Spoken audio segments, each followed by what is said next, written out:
الحمدللہ وکفا والصلاة والسلام علی سید الرسل وخاتم الانبیاء وعلى آلہ واصحابہ الذین اوفوا عہدا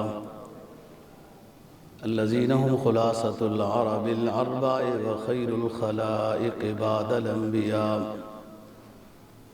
اما بعد فاعوذ باللہ من الشیطان الرجیم بسم اللہ الرحمن الرحیم وَإِذَا ضَرَبْتُمْ فِي الْأَرْضِ فَلَيْسَ عَلَيْكُمْ جُنَاحٌ أَن تَقْصُرُوا مِنَ الصَّلَاةِ إِنْ خِفْتُمْ أَن يَفْتِنَكُمُ الَّذِينَ كَفَرُوا وَكَانُوا لَكُمْ عَدُوًّا مُّبِينًا قَالَ أَعْرَابِيٌّ مَّن يَمْنَعُكَ مِنِّي قال النبي صلى الله عليه وسلم الله يمنعني فسقط السيف من يده فأخذ السيف رسول الله صلى الله عليه وسلم فقال من يمنعك مني قال كن خير آخذ صدق الله العظيم وصدق رسوله النبي الأمي الكريم ونحن على ذلك لمن الشاهدين والشاكرين والحمد لله رب العالمين۔ پانچواں پارہ سورہ نساء کی ایک آیت کریمہ تلاوت کی ہے اور جناب نبی پاک صلی اللہ علیہ وسلم کا ایک فرمان تلاوت کیا ہے جس کو امام بخاری اور امام مسلم رحمہم اللہ نے روایت کیا ہے۔ آیت کریمہ کا مفہوم یہ ہے وَإِذَا ضَرَبْتُمْ فِي الْأَرْضِ، جب تم سفر کرو، سفر شرع ہو جائے اور تم دشمن کے مقابلے میں بھی ہو اور تمہیں خوف ہے کہ دشمن تم پر حملہ کر دے گا اور نماز کا بھی ٹائم ہو گیا، تو پھر دو گروہ بنا دیے جائیں نمازیوں کے۔ امام صاحب ایک گروہ کو ایک رکعت پڑھائیں اور وہ چلا جائے، گروہ اپنے جگہ پہ پوزیشن سنبھال لے، پھر دوسرا گروہ آئے، اس کو امام صاحب دوسری رکعت پڑھائیں اور پھر یہ وقفے وقفے سے ہر کوئی اپنی نماز پوری کرے۔ صلاۃ قصر اور صلاۃ خوف دونوں چیزوں کا اس میں ذکر ہے۔ نبی پاک صلی اللہ علیہ وسلم کا فرمان جو آپ کے سامنے تلاوت کیا ہے یہ مشہور واقعہ ہے اور یہ واقعہ غزوہ ذات الرقاع میں پیش آیا تھا، جو اسکول کی کتابوں میں بھی تقریباً چھوٹی کتابوں سے، چھوٹی کلاسوں سے یہ واقعہ پڑھایا جاتا ہے کہ آپ صلی اللہ علیہ وسلم آرام فرما رہے تھے اور تلوار آپ نے درخت کے ساتھ لٹکائی تھی، تو ایک مشرک آیا فَأَخَذَ السَّيْفَ، اس نے تلوار آپ صلی اللہ علیہ وسلم کی لے لی اور آپ کے اوپر سونت لی، کس لی اور کہنے لگا مَن يَمْنَعُكَ مِنِّي، آپ کو مجھ سے کون بچائے گا؟ آپ نے کہا اللہ، وہ یمنعنی، اللہ بچائے گا، تو اس سے تلوار گر گئی۔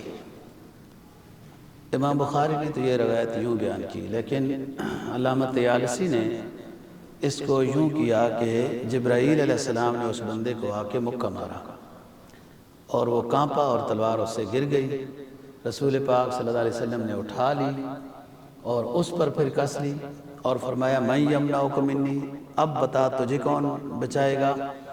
تو وہ کہنے لگا کن خیر آخذ، آپ وہ کریں گے، آپ نا بہترین آدمی لگتے ہیں تلوار اٹھانے والے، تو اپنی شان کے مطابق ہی آپ کام کریں گے۔ تو آپ صلی اللہ علیہ وسلم نے اس کو معاف کر دیا، چنانچہ وہ اسی مطلب ہے کہ خوبی کو دیکھ کر وہ شخص مسلمان ہو گیا تھا۔ تو آپ نے فرمایا ٹھیک ہے کلمہ پڑھو، کلمہ پڑھا، تو وہ کہنے لگا کہ میں صرف کلمہ ہی نہیں پڑھوں گا، کبھی آپ اور آپ کے ساتھیوں کے خلاف نہیں لڑوں گا، ہمیشہ پوری زندگی آپ کے مخالفین کے ساتھ لڑتا رہوں گا۔ پھر وہ چلا گیا تھا۔ تو یہ اسی غزوے کا واقعہ ہے، غزوہ ذات الرقاع۔ تو میں یمنعو کا منی کی بات ہے، جس غزوے میں صلاۃ قصر نازل ہوئی اور صلاۃ خوف نازل ہوئی۔ یہ 5ویں پارے میں وَإِذَا ضَرَبْتُمْ فِي الْأَرْضِ فَلَيْسَ عَلَيْكُمْ جُنَاحٌ أَن تَقْصُرُوا مِنَ الصَّلَاةِ إِنْ خِفْتُمْ أَن يَفْتِنَكُمُ الَّذِينَ كَفَرُوا وَكَانُوا لَكُمْ عَدُوًّا مُبِينًا۔ طریقہ بھی بتا دیا کہ اے نبی، جب آپ موجود ہوں اور نماز کا ٹائم ہو گیا اور ہے بھی شرعی سفر اور دشمن کے ساتھ جنگ بھی جاری ہے، نماز معاف نہیں ہے، نماز بھی پڑھنی ہے، اور سارے لوگوں کا اصرار ہے کہ آپ کے پیچھے نماز پڑھیں گے، لہذا مسافر کی 2 رکعت نماز ہوتی ہیں، مجاہدین کے 2 گروہ کر دیں، 2 جماعتیں بنا دیں، ایک جماعت کو آپ 1 رکعت پڑھائیں اور وہ اپنے اسلحے کے ساتھ ہو، وہ 1 رکعت پڑھ کے دشمن کے مقابلے میں پوزیشن سنبھال لے اور آپ کھڑے رہیں، دوسری رکعت میں آپ کھڑے رہیں۔ اب وہ جو پہلے ادھر گروہ کھڑا تھا وہ آ کر آپ کے پیچھے دوسری رکعت پڑھے، جب دوسری رکعت وہ پڑھے تو آپ 2 رکعتیں پڑھانے کے بعد سلام پھیر دیں، یہ گروہ اٹھ کر اپنی پہلی رکعت پوری کرے اور چلا جائے دشمن کے مقابلے میں پوزیشن سنبھالے، جس گروہ کی دوسری رکعت رہتی ہے وہ واپس آ کے اپنی دوسری رکعت مکمل کرے۔ جو پہلا گروہ ہے، جو پہلی رکعت جس نے پڑھی، وہ لاحق کی طرح اپنی نماز پوری کرے گا۔ جو دوسرا گروہ ہے جس نے دوسری رکعت آپ کے پیچھے پڑھی، اس کا یہ سمجھا جائے گا کہ اس کی پہلی رکعت نکل گئی تھی، وہ مسبوق کی طرح اپنی نماز کو پورا کرے۔ یہ بات ہو گئی۔ اس میں ایک اور اہم مسئلہ ہے کہ نبی پاک صلی اللہ علیہ وسلم کے پیچھے ہی سب کو نماز پڑھنے کا اصرار تھا کہ فضیلت زیادہ ہے۔ اگر آپ کے بعد میں ایسا نوبت آ جائے اور اس میں حفاظ علماء امام صاحبان کئی ہیں تو پھر یہ بھی گنجائش ہے کہ ایک امام آدھی مجاہدین کو 2 رکعتیں پڑھا دے، سلام پھیر دے، اور یہ ادھر چلے جائیں پوزیشن سنبھالیں، وہ دوسرا جو گروہ رہتا ہے ان کے اندر جو حافظ قاری صاحب ہے وہ ان کو پوری نماز 2 رکعتیں پڑھا کے سلام پھیر دے، یہ بھی گنجائش ہے۔ لیکن اگر پھر بھی مجاہدین کا یہ شوق ہو کہ ہم نے فلانے ہی امام کے پیچھے نماز پڑھنی ہے، وہ زیادہ اللہ والے ہیں، تو پھر وہی سنت جو آپ صلی اللہ علیہ وسلم کی ہے اس پر عمل کیا جائے گا، یعنی آدھی آدھی نماز پڑھائی جائے گی۔ یہاں غور طلب بات یہ ہے کہ یہ مجاہدین جو ہے یہ کس کا کام کر رہے ہیں؟ اللہ کا حکم مان رہے ہیں، تب بھی نماز معاف نہیں ہے، اور ہم اپنی نمازوں پر ذرا غور کر لیں۔ اور اس سے آگے 2 جماعتوں پر تقسیم کر کے یا ایک جماعت کو یوں آدھی آدھی نماز پڑھانے سے دشمن کا خطرہ ہے کہ وہ حملہ کر دے گا، تو پھر فرمایا کہ علیحدہ علیحدہ اپنی نماز پڑھیں، کچھ پڑھتے رہیں، کچھ یوں کریں، کچھ جماعت سے پڑھیں، کچھ دشمن کے سامنے کھڑے رہیں۔ اور اس میں یہ بات یاد رکھنی ہے کہ مجاہدین کا آنا، 1 رکعت پڑھنا، سلام پھیرے بغیر جانا، دوسرے مجاہدین کا آنا، 1 رکعت پڑھنا، سلام پھیرے بغیر چلے جانا، یہ ہے اس میں حرکت برکت، یہ وہ چلنا پھرنا ہو رہا ہے، اس سے مجاہدین کی نماز کو کوئی خلل نہیں آئے گا۔ آپ کو یاد ہو مسئلہ، اگر نماز پڑھ رہے ہیں، سامنے بچھو آ گیا ہے، سانپ آ گیا ہے، نماز میں سلام پھیرنے کی ضرورت نہیں ہے، آپ اس نماز کے دورانیے میں سانپ اور بچھو کو قتل کر دیں، اور جتنی نماز پڑھی تھی وہ آپ کی اتنی ہے، آگے نماز اپنے کو مکمل کریں۔ کفار بھی سانپ بچھو سے بھی بڑے دشمن ہیں، بڑے زہریلے ہیں، تو سانپ بچھو کو یا کسی موذی چیز کو آپ نماز کے درمیان میں دور کرتے ہیں تو آپ کی نماز نہیں ٹوٹتی، سلام پھیرنے کی ضرورت نہیں ہے۔ لیکن سنت بھی ہو نا پاس، آپ صلی اللہ علیہ وسلم کے پاس ہر وقت عصا مبارک ساتھ ہوتا تھا، اور عصا اس طرح ہوتا تھا جس کے نیچے برچھی ہوتی ہے۔ جمعے کے ٹائم بھی، اور جمعے میں کبھی تلوار کبھی تیر وغیرہ چیزیں بھی ہوتی تھی خطبے میں، اور یہ نہ ہوتی تو حضرت بلال رضی اللہ تعالیٰ عنہ کے کندھے پر آپ ہاتھ رکھ کے نا سہارا لے کر تو خطبہ دیتے تھے۔ بہرحال بات یہ ہے کہ اگر امام کے پیچھے تقسیم ہو کر نماز نہیں پڑھ سکتے، دشمن خطرناک ہے، ایک ایک امام کے پیچھے پڑھیں، ایسا بھی نہیں ہو سکتا تو اپنی اپنی علیحدہ نماز پڑھیں اور آگے چلیں۔ یوں بھی نہیں ہو سکتا کہ قبلہ رخ ہو کر علیحدہ علیحدہ نماز پڑھ سکیں، اتنا زیادہ دشمن کا خطرہ ہے۔ تو پھر فرمایا کہ اپنی سواریوں پر، اپنے گھوڑوں پر جدھر ہیں ادھر ہی، جو مجاہد زمین پر کھڑا ہے، گھوڑے پر بیٹھا ہے، اونٹ پر ہے، جیسے بھی ہے، یا آج کل کی اصطلاح میں ٹینک پر ہے، یا یوں، وہ ادھر ہی نماز پڑھے، جدھر اس کا منہ ہے وہی اس کا قبلہ ہے۔ اینما تولو فثم وجہ اللہ، مجاہدو تم جہاں بھی، تمہارا رخ جس سمت میں بھی ہے، تم اللہ کو اسی سمت سے پالو گے۔ مجاہد کے لیے اعزاز ہے۔ تو اب یہ ہے کہ یہ گنجائش بھی نہیں ہے کہ جہاں کہیں مجاہدین ہیں ادھر ہی کھڑے ہو کے نماز پڑھ لیں، یہ گنجائش بھی نہیں ہے، اتنا سخت حملہ ہو رہا ہے۔ تو فرمایا کہ پھر نماز کو مؤخر کر لو، معاف نہیں ہے نماز، بعد میں قضا کر لیں نماز، اب گنجائش ہے۔ اور اس قضا کرنے پر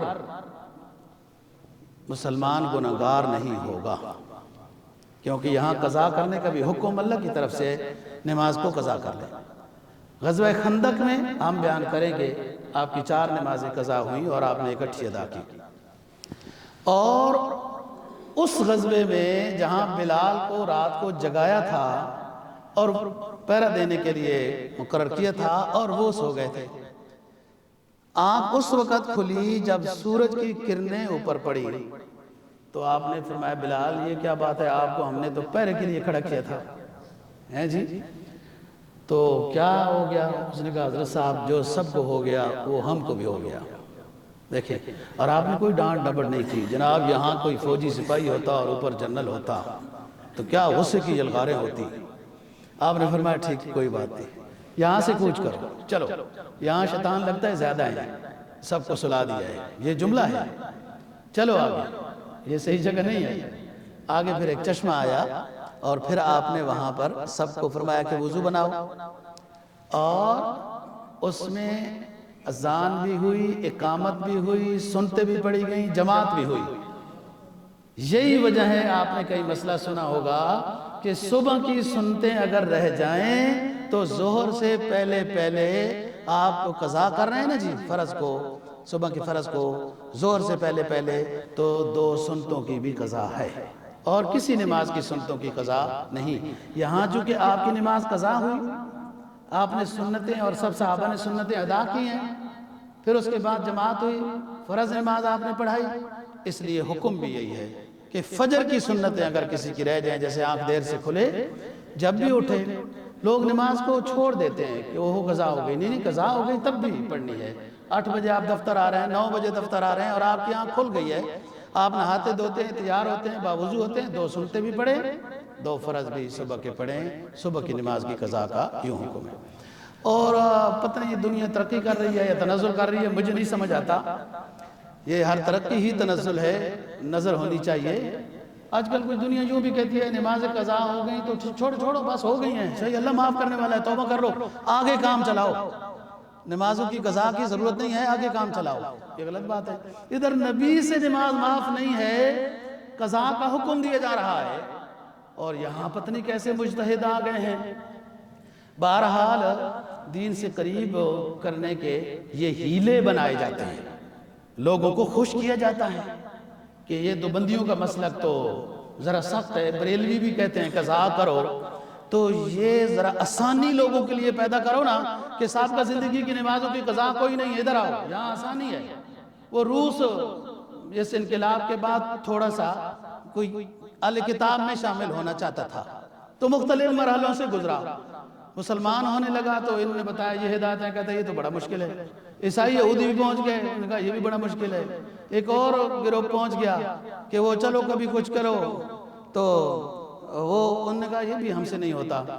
پھر عیسائیوں کے گروہ سے ملا کہ کچھ کرنے کی ضرورت نہیں، جو کھاؤ، جو پاؤ پہنو، جو کاروبار کرو، سب جائز ہے، سالانہ ایک دفعہ ہمارے پوپ کے سامنے حاضری ہو جائے اور کچھ نذرانہ دے دو۔ اس نے کہا یہ ٹھیک ہے، یہ آسانی ہے۔ لوگ خطیب بغدادی ایک بڑے بزرگ بغداد کے گزرے ہیں، وہ مشہور نا خطیب کے لفظ سے ہو گئے ہیں بڑے محدث۔ وہ فرماتے ہیں کہ میں نے بعض خطیبوں کے وعظ سنے، بعض کو تباہ کے نا، تو وہ عجیب عجیب حدیث بیان کر رہے تھے، تو یہ تو محدث ہیں۔ میں نے کہا وہ اس لقب سے وہ مشہور ہوئے، تو میں نے ان خطیبوں کو کہا، خطیب بغدادی کہتے ہیں کہ یہ حدیث آپ نے کہاں سے لی؟ کہتا ہے کہیں سے نہیں لی، نئی بات کرو تو لوگ ذرا سنتے ہیں، خوش ہوتے ہیں، یہ تماشا ہے۔ وہ جی قضا شضا کوئی نہیں ہے، جو پہلی نمازیں ہو گئی ہیں قضا کوئی نہیں ہے، بس آج سے نیا کام صحیح شروع کرو۔ یہ کون سی حدیث سے لیا ہے آپ نے جناب؟ آپ صلی اللہ علیہ وسلم کی تو نمازیں قضا ہوئی 2 ٹائم پر، اور وہ بھی جہاد میں، گھر بابو بستر پر سوتے ہوئے نماز قضا نہیں ہوئی ہیں۔ ہماری قضا کیسے ہوتی ہیں؟ کپڑا پسند کرتے کرتے، برتن پسند کرتے کرتے، پنڈی جاتے جاتے، کیا بات ہے جی، سبزی خریدتے خریدتے ہماری نماز قضا ہوتی ہیں۔ فرمایا کہ جب علیحدہ علیحدہ نماز میں نہیں پڑھ سکتے ہو تو اب نماز کو قضا کرو، معاف نہیں ہے، قضا کرو۔ تو جب اللہ کی طرف سے ان کو اجازت ملی کہ تم نماز قضا کر لینا، تو قضا کرنے والے پر گناہ نہیں ہے۔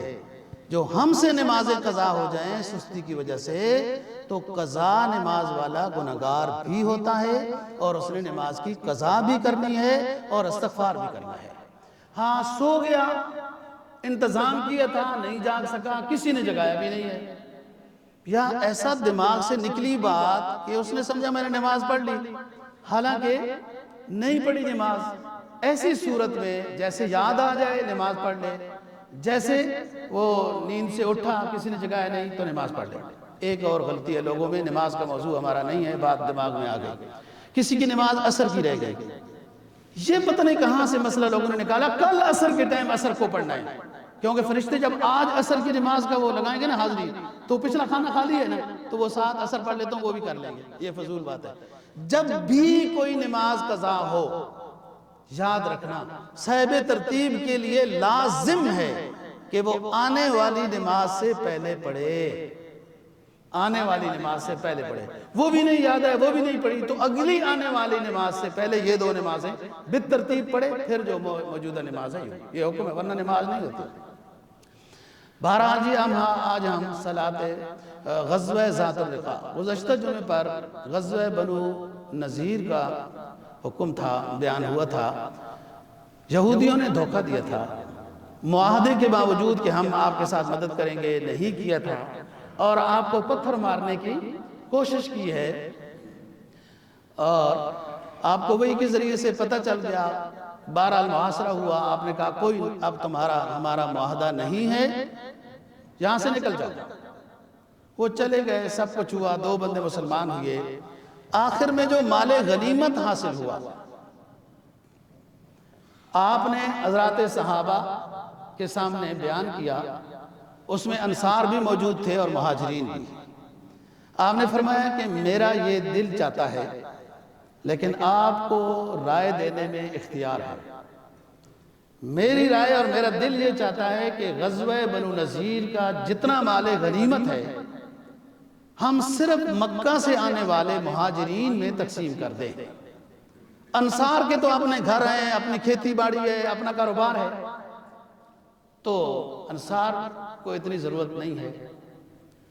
جو انصار کے سردار تھے سعد بن معاذ، سعد بن عبادہ رضی اللہ عنہ، آپ نے ان کی طرف توجہ کی، وہ کھڑے ہوئے اور کیا بات عرض کی، یہ سوچو بات، فرمایا حضور، عرض کیا حضور، سب مال بنو نذیر کا جو ملا ہے، مال غنیمت کے طور پر ملا ہے، یہ مہاجرین میں تقسیم کر دیا جائے، اور ہمارے پاس جو مہاجرین رہتے ہیں، جو ہم ان کو رہائش دیتے ہیں، کھانا پینا دیتے ہیں، کاروبار میں ساتھ ہیں، یہ تقسیم اسی طرح جاری رہے، ہم ان کی خدمت کرتے رہیں گے، یہ اونچی بات ہے۔ اور اسی کو قرآن نے کہا کہ صحابہ اس مبارک جماعت کا نام ہے کہ یؤثرون علی انفسہم ولو کان بہم خصاصہ، باوجود خود محتاج ہونے کے یہ دوسروں کو مطلب ترجیح دیتے تھے، یہ وصف ہونا چاہیے تب ایمان ہے۔ ربیع الاول میں یہ بنو نذیر ہوا، اس سے پہلے چند دن پہلے بیر معونہ ہوا تھا۔ بیر معونہ میں جو 2 کم 70 شہید کیے گئے تھے، ان میں سے حضرت ابو بکر صدیق رضی اللہ تعالیٰ عنہ کا ایک غلام تھا عامر بن فہیرہ رضی اللہ عنہ۔ عامر بن فہیرہ وہی ہیں جب آپ صلی اللہ علیہ وسلم بما ابو بکر رضی اللہ عنہ غار ثور میں 3 دن رہے تھے، تو عامر بن فہیرہ بکریوں کا ریوڑ لے کر اس پہاڑی کے قریب چراتا چوگاتا رہتا تھا، دن کو آ کے، صبح سویرے آ کے، اور آپ صلی اللہ علیہ وسلم کو بکریوں کا دودھ پلاتا تھا۔ یہ عامر بن فہیرہ وہ ہے۔ ابو بکر کی کیا شان ہے، ابو بکر کے غلاموں کی شان دیکھیں۔ کس نے پوچھا عامر تم صبح سویرے بکریاں کیوں لے آتے ہو، تھوڑا دن کو مطلب لاؤ نا۔ آپ سمجھیں غلام کی سمجھ، اس زمانے کی فراست۔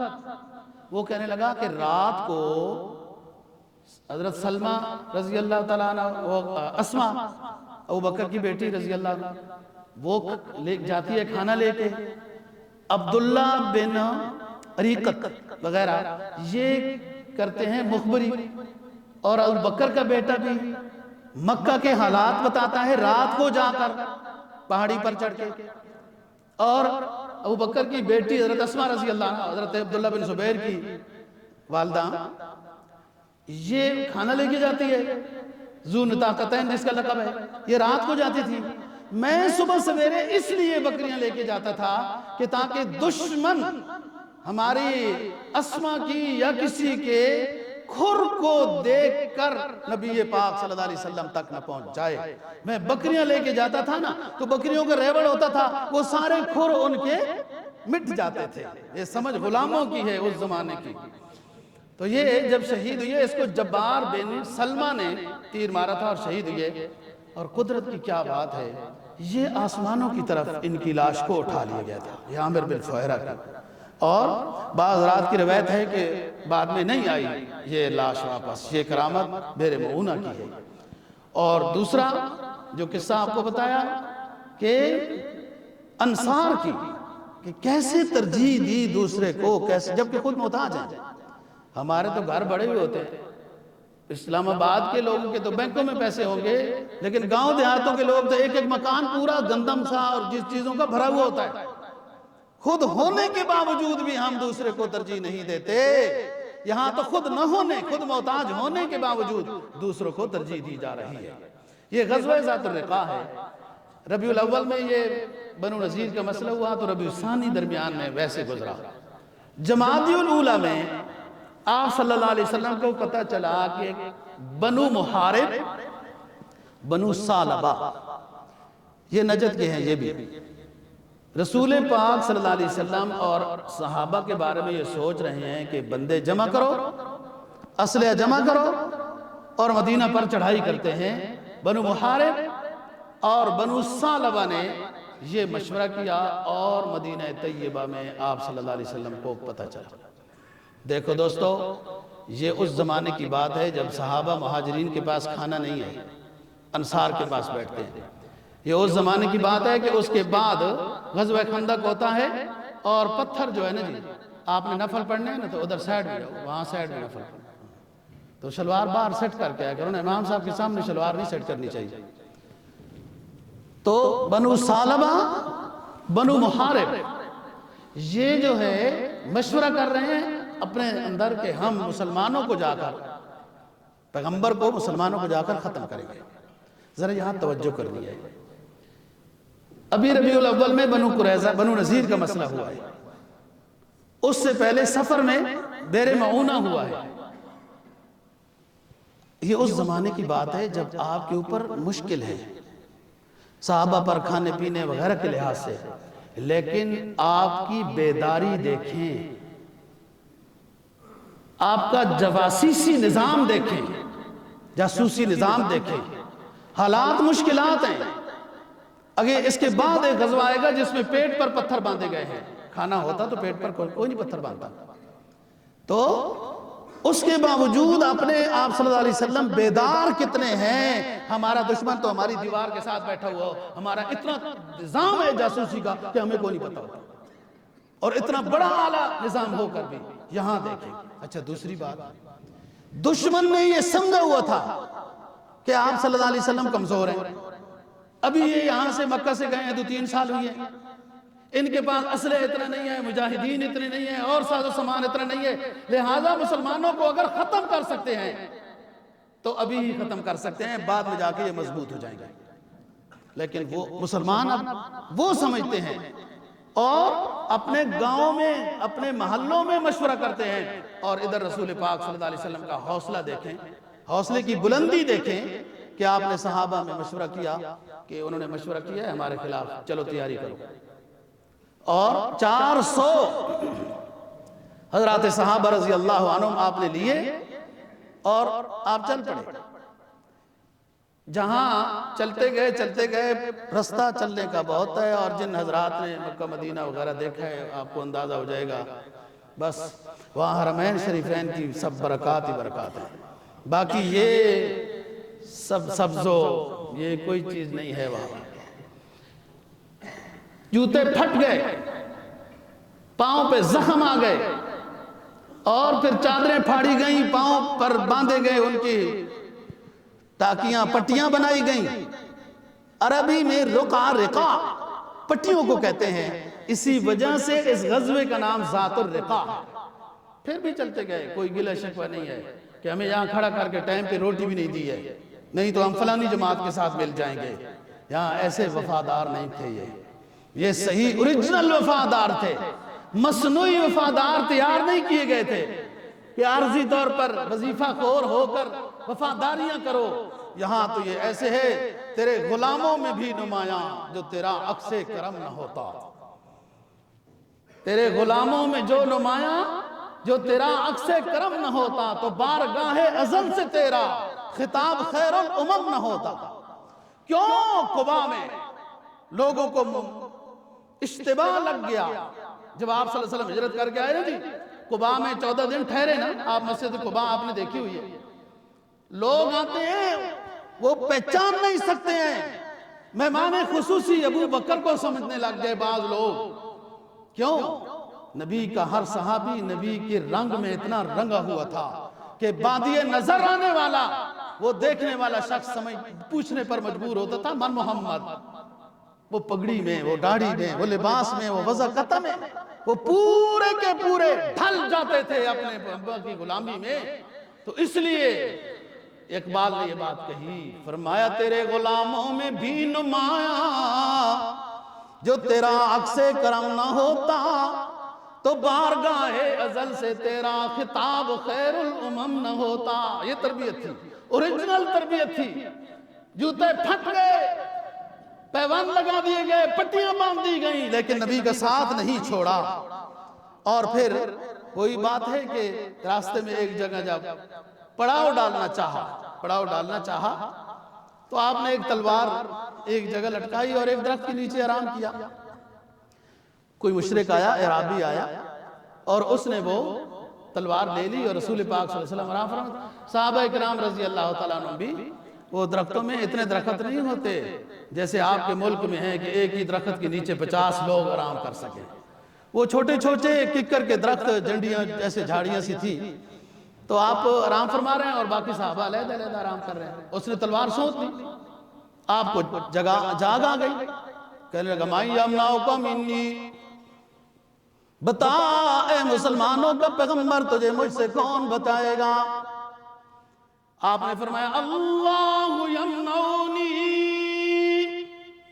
میرا رب مجھے بچائے گا جس کے حکم کی تکمیل کے لیے یہاں صحراؤں میں کھنڈرات میں ان کانٹوں میں پھر رہا ہوں۔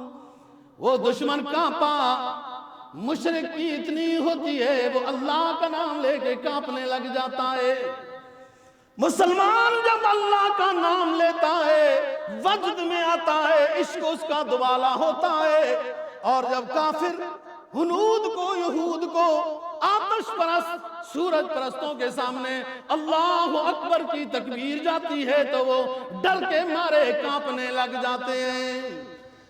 نبی پاک صلی اللہ علیہ وسلم نے فرمایا اللہ یمنعنی، میرا رب مجھے بچائے گا۔ دشمن کانپنے لگا، تلوار گر گئی، آپ نے تلوار پکڑ لی، آپ نے فرمایا اب بتا مَن یمنعک، تجھے مجھ سے کون بچائے گا؟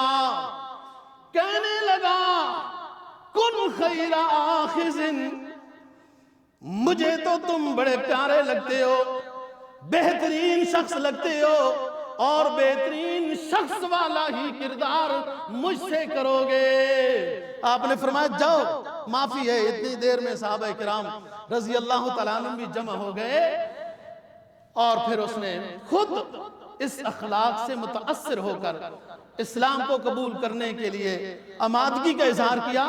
آپ نے اس کو کلمہ پڑھایا تو کہنے کا حضرت جی میں صرف کلمہ نہیں پڑھوں گا، ہر جگہ پوری زندگی میں آپ کا وفادار بن کے رہوں گا، وفادار بن کے رہوں گا، جو آپ کے خلاف لڑے گا میں اس کے خلاف لڑوں گا، آپ کے مجاہدین کے ساتھ مل کر میں مجاہد بن کے رہوں گا۔ نبی کا اثر یہ ہوتا ہے، یہ ہے ایمان بنتا ہے۔ آپ کو پتہ ہے حضرت موسیٰ علیہ السلام کے اوپر جب وہ جادوگروں نے ایمان لائے نا، ہم موضوع سے پھر دور ہو جائیں گے، تو فرعون نے دھمکی دی، انہوں نے کہا فقض ما انت قاض، پیغمبر کی صحبت ملی، ایمان اتنا مضبوط ہوا جو کرنا چاہتا ہے کر لے، کتنا کر سکتا ہے صرف تمہاری شہادت ہی تو کر سکتا ہے، یہ ایمان بنتا ہے۔ اور ہمارے تو 70 سال گزر جاتے ہیں، ایمان نہیں بنا نا جی ابھی جہاد کی بات نہیں کرنی چاہیے، ایمان نہیں بنا نا ابھی فلانا کام نہیں ہو کہ بابا جی 70 سال تک تیرا ایمان نہیں بنا اور کس عمر کا انتظار کر رہا ہے؟ ایمان بنانے سے بنتا ہے، دلوں کی کھڑکیوں کو کھولنے سے، اسلام کی تعلیمات اندر ڈالنے سے ایمان بنتا ہے۔ تو جب تک ان چیزوں سے دور رہے گا 70 سال نہیں 70 100 سال بھی تیری زندگی ہو جائے تیرا ایمان نہیں بنے گا۔ یہاں پیغمبر کی ایک نیک شخص کی صحبت ایک گھڑی نصیب ہوئی، ایسا ایمان بنا کہ پوری زندگی کے لیے نبی کا وفادار بن گیا۔ اور یہاں وفاداری سب ماروں کی ہے، سب ادھر ادھر کی ہے، یا کوئی نبی کے نام پر کوئی دیگ ہے، کوئی فرنی ہے، کوئی یوں ہے، اس میں اجتماع لازمی ہے۔ تو یہاں نبی کی وفاداری ادھر آؤ، یعنی ہر مہینے میں ہر 2 مہینے میں یہ چیز ہو رہی ہے۔ اور وہ واقعہ مشہور جو کہ ایک صحابی نماز پڑھ رہے تھے، یہ آپ نے سنا ہوگا، ایک صحابی نماز پڑھ رہے تھے، قیام میں تھے اور تیر آ کے لگتا تھا ان کو، وہ اسی غزوے کا واقعہ ہے، اسی غزوے کا، ذات الرقاع کا۔ 2 صحابی ہیں، ایک عمار بن یاسر رضی اللہ تعالیٰ عنہ اور ایک ہیں عبادہ بن بشیر یا عباد بن بشیر رضی اللہ عنہ۔ واپسی میں آپ صلی اللہ علیہ وسلم ایک جگہ آرام کرتے ہیں،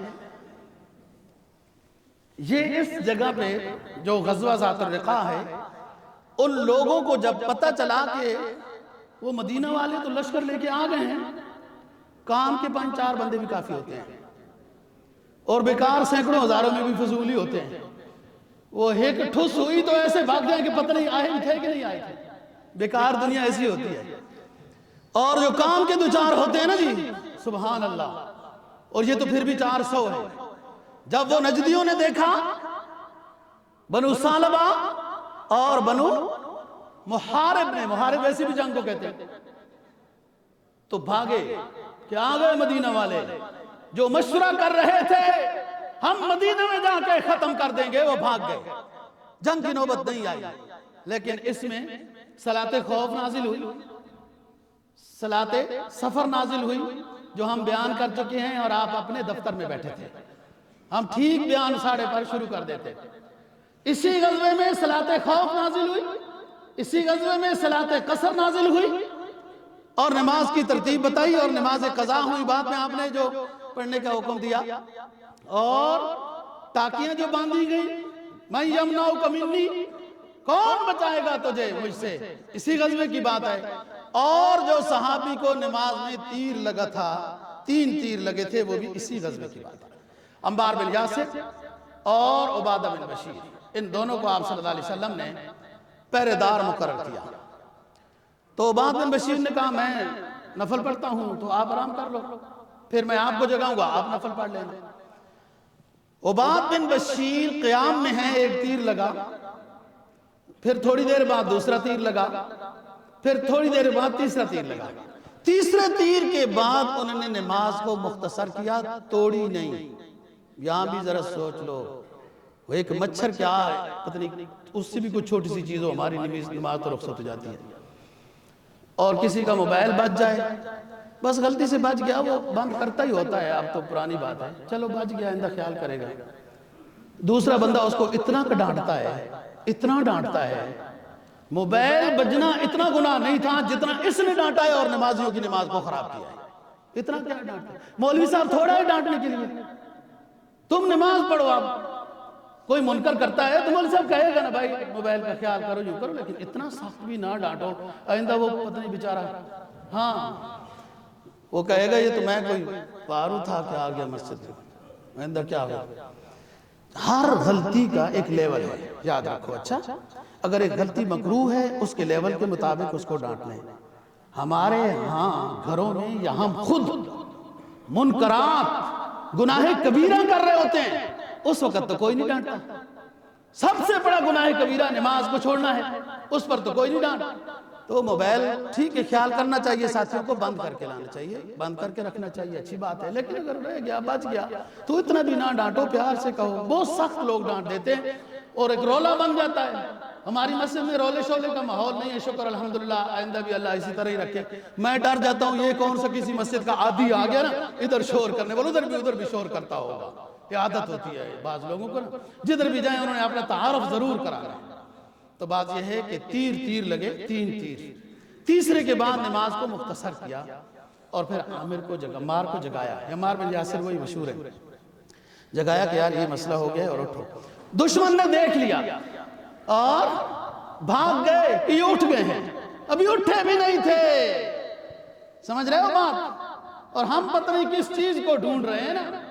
علامہ کیا کہتا ہے؟ فرمایا سبب کچھ اور ہے جسے خود تو سمجھتا ہے، تیری کمزوری، تیرا مغلوب ہونا، غلام بن کے رہنا، یہ سبب کچھ اور ہے۔ فرمایا سبب کچھ اور ہے جسے تو خود سمجھتا ہے، بندہ مومن کا زوال بے زری سے نہیں، پیسہ نہیں، ریال نہیں، ڈالر نہیں، سونا نہیں، چاندی نہیں، اس لیے مومن شکست نہیں کھاتا کہ اس کے پاس سونا نہیں، شکست اس لیے کھاتا ہے کہ تیرے قلب و جگر میں کما حق کو ایمان نہیں۔ سبب کچھ اور ہے جسے خود تو سمجھتا ہے، بندہ مومن کا زوال بے زری سے نہیں، جہاں میں جب کبھی بھی کوئی جوہر نمایاں ہوا ہے، قلندری ہی سے ہوا ہے، تونگری سے نہیں۔ جوان ہو میری قوم کے جسور و غیور، جوان ہو میری قوم کے جسور و غیور، قلندری میری کچھ کم سکندری سے نہیں۔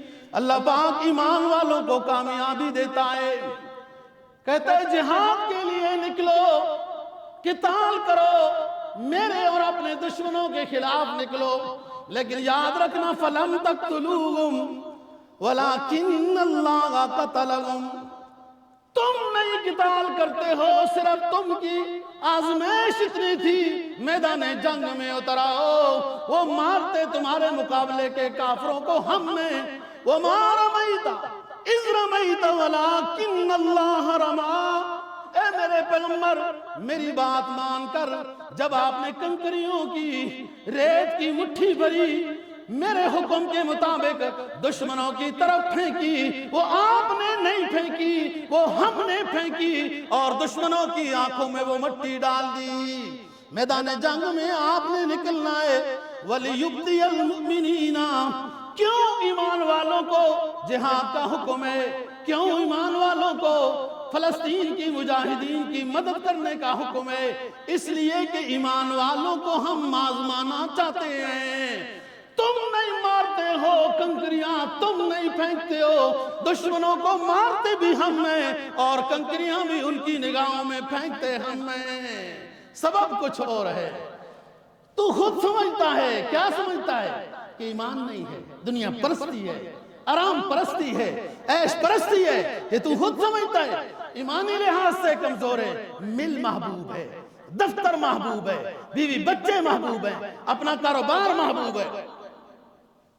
جب حکم ہے اللہ کا نکلو میدان جہاد میں، تو پھر اللہ کے حکم ماننا محبوب ہونا چاہیے، باقی چیزیں پیچھے رہ جائیں۔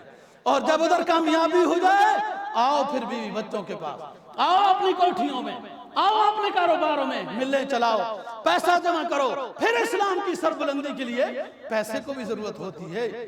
تو بات یہ ہے دوستو، یہی وہ غزوہ صلاۃ خوف نازل ہوئی، یہی وہ غزوہ صلاۃ قصر نازل ہوئی، یہی وہ غزوہ من یمنعک منی کا واقعہ پیش آیا، یہی وہ غزوہ کہ تیر لگ گئے، نماز نہیں توڑی گئی۔ یہی تو وجہ ہے بعض محدثین اس بات پر بھی چلے گئے بعض کہ یوں نماز کے درمیان میں تیر لگ جائے، خون کے فوارے چھوٹ جائیں، نہ وضو ٹوٹتا ہے نہ نماز ٹوٹتی ہے۔ یہی ہے نماز عشق ادا ہوتی ہے تلواروں کے سائے، یہ ہے۔ ویسے تو خون سے نماز ٹوٹ جاتی ہے، وضو ٹوٹ جاتا ہے، لیکن مجاہد کی تو شان ہی اور ہے نا جی، مجاہد اونچی چیز ہوتا ہے، اس لیے اس کے لیے تو پھر ریشمی لباس بھی پہننا جائز ہے۔ جائز کیا ہے؟ اچھا ہے۔ اور ریشمی لباس کا ریٹ کم از کم 8-10 لاکھ روپے کا سوٹ بنے گا آج کل۔ پاکستانی جو مرد کے لیے حرام ہے، مجاہد کے لیے جائز ہے۔